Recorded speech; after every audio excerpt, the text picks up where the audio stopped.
Before I get into the rest of this video, and I'm sorry for the computer whirring in the background if you can hear it, I'll go over some important points because I know not everybody's going to sit through 20 minutes or however long it is. 2 in 5 trans people in the UK had a hate crime committed against them in the year from 2017 to 2018. And a more recent study showed that 4 in 5 trans people had experienced a hate crime in the year leading up to 2020, and that's only people that reported it. In that year from 2017 to 2018, 2 in 5 trans people had attempted suicide that were surveyed, and 1 in 8 had been physically attacked at work.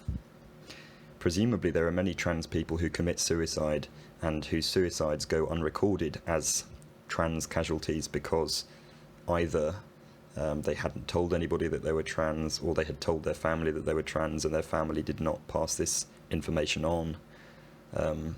People's identities are being attacked for what I consider to be no good reason.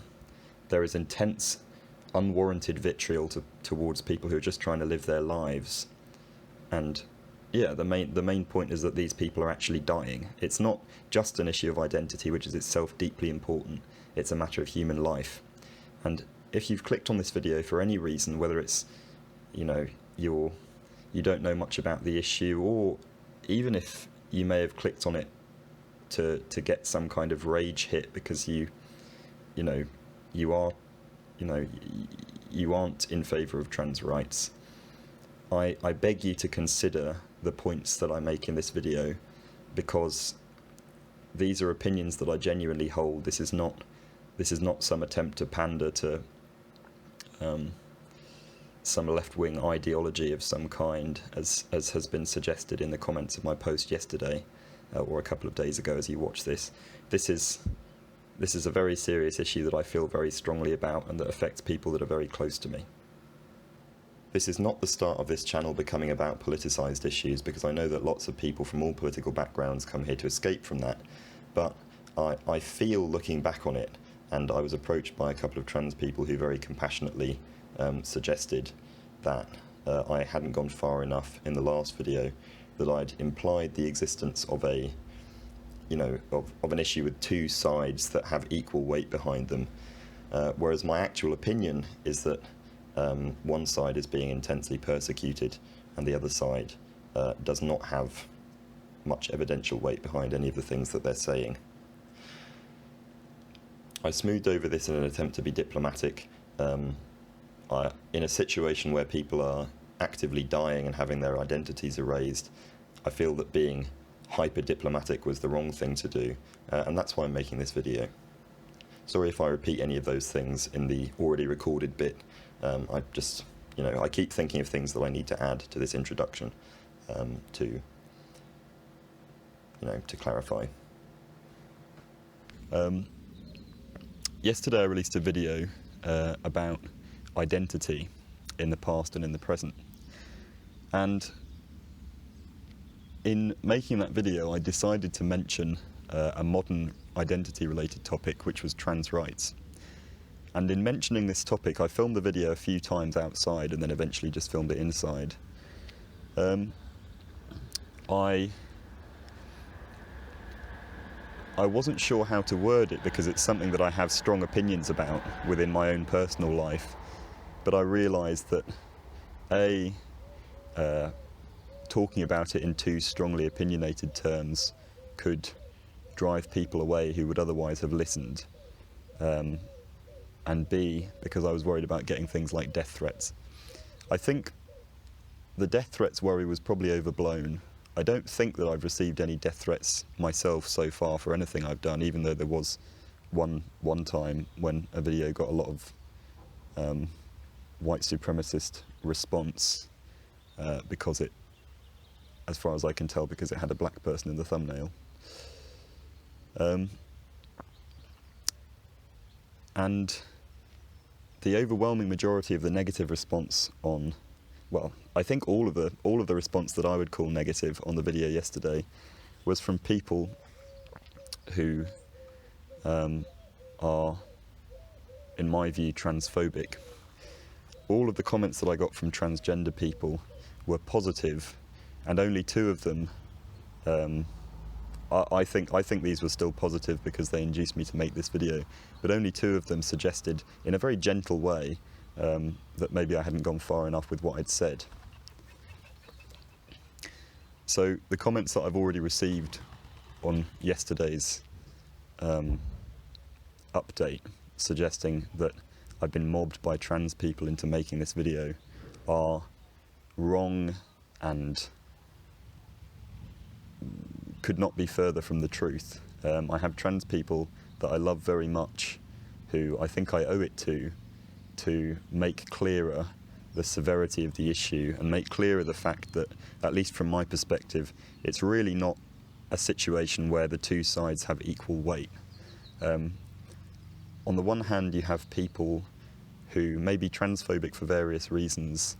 That could be from not wanting to fully acknowledge trans women as women, for example, out of a desire to stop them from coming into women-only spaces, or people who have a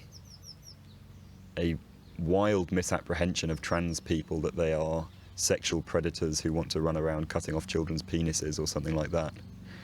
And on the other hand, you have a group of people who are very intensely persecuted, intensely and actively persecuted, who die at a much higher rate than the general population, and who, in my entire experience, are extremely nice, compassionate people, especially given the situation that they find themselves in.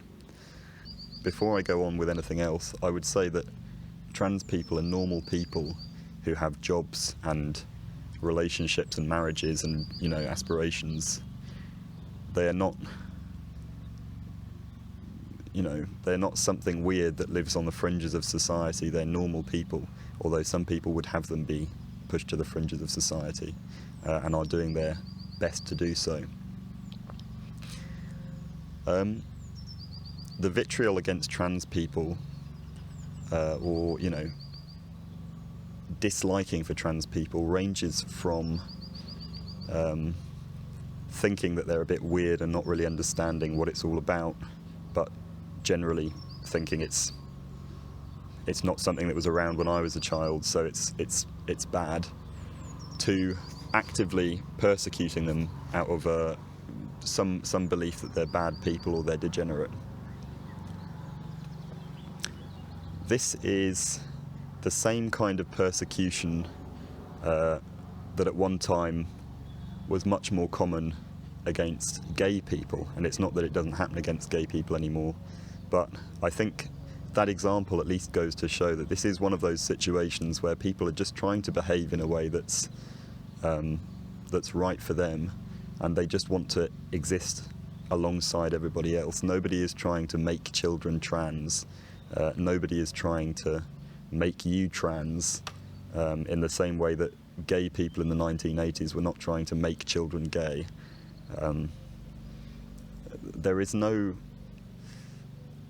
I don't see any way in which there is a threat to any person's identity here who consider themselves to have been born in the right body for their gender. Nobody who is not trans is at risk of being convinced that they're trans or turned trans. That is, nobody's identity is threatened by trans people, and yet trans people's identity is intensely threatened by numerous organisations, including government bodies in many countries. As an anthropologist, I'm interested in the way that humans interact with the world and how culture influences that. And culture influences how we interact with pretty much everything in the world that we interact with. It influences how we interact with a house and what we view as being an appropriate place to live. It interacts with what things we're capable of using and what things we're capable of doing with them. And of course, culture is going to influence our relationships between our minds and our bodies. And so, because this is such a heavily culture-influenced thing, of course there is going to be huge variety in the way that people do it. And indeed, if we look across cultures, we find that the idea of a binary of social gender that corresponds exactly to biological sex is not in any way some human universal that's being deviated from in modern times by trans people. Even in Western cultures, people who are transgender have existed for a lot longer than they have been publicly or widely recognised in the media. In the interest of avoiding strawmanning too much, I read a study that suggested, I think it was a US study, that suggested one of the biggest misconceptions, one of the most widely held misconceptions about trans people, is that being trans in itself is an illness, or a mental illness. And so I thought I would address that from my own understanding, and I've done a little bit of reading in preparation for this. But one thing that I was aware of anyway is that what constitutes an illness, especially a mental or neurological illness, is very culture conditioned and subjective. So take for an example autism, which I know a little bit more about but not much more about.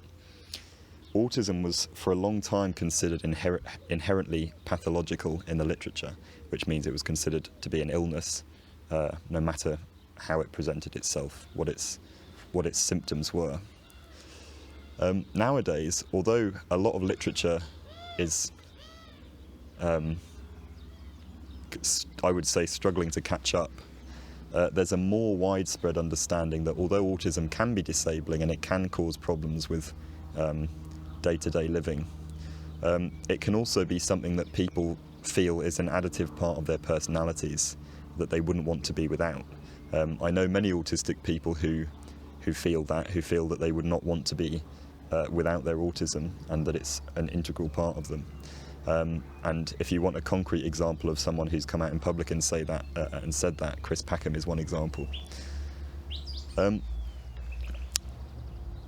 Previously, all of the so-called symptoms of autism were viewed as almost like symptoms of an illness, and the negative ones were focused on. So autistic people's tendency to be sensorily overwhelmed and things like that.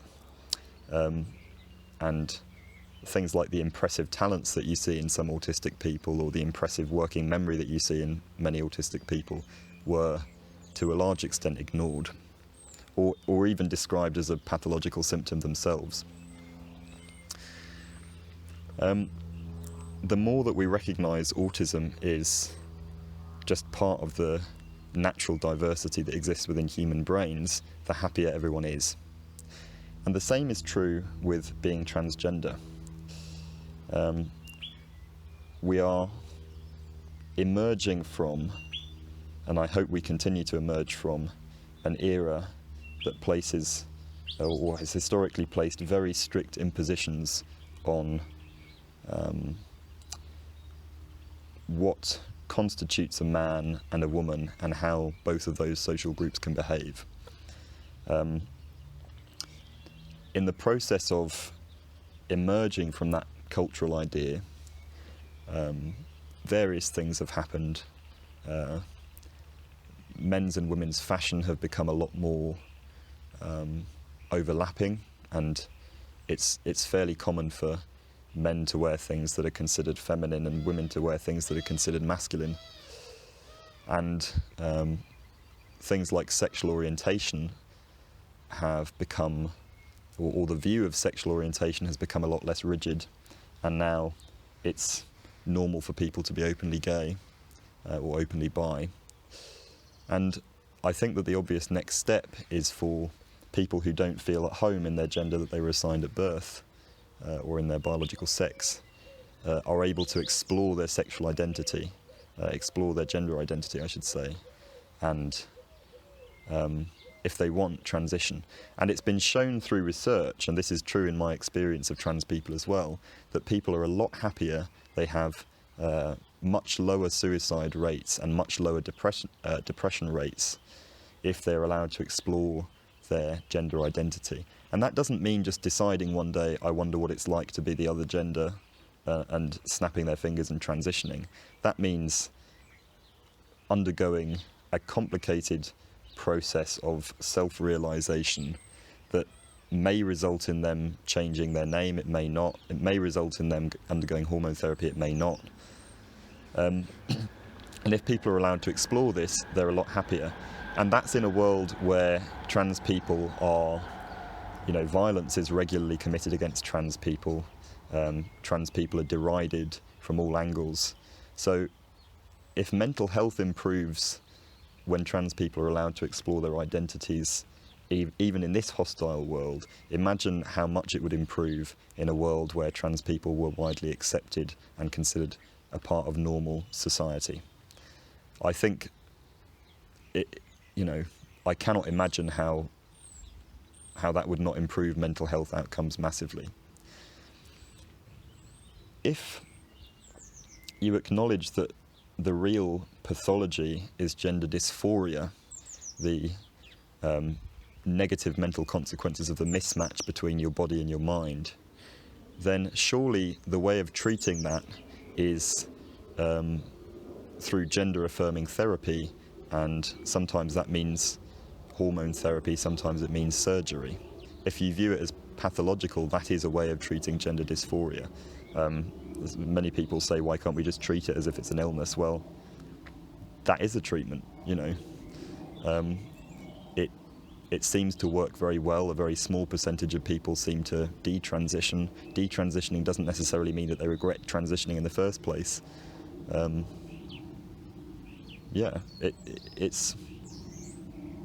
It's not this mess of people not knowing what they want. People generally have a pretty good idea of what they want, and even if they don't know what they want, they're a lot happier when they're allowed to explore what they want, and when they have adequate support while they're working it out. Now, I think that this must extend to children as well, especially as they, they're in a stage of their lives when they're working out how they relate to the world around them, and they're working out how they relate to the people around them. And I think that it is perfectly natural that some children are trans, some people are non-binary. And if children want to explore that avenue, then presumably it would result in much better mental health outcomes if they were allowed to do so. Children in the UK, I don't think, are allowed to have any kind of gender-affirming surgery. There are extremely long waiting lists if they even want to undergo hormones therapy to prevent puberty from happening in what would be the wrong direction for them.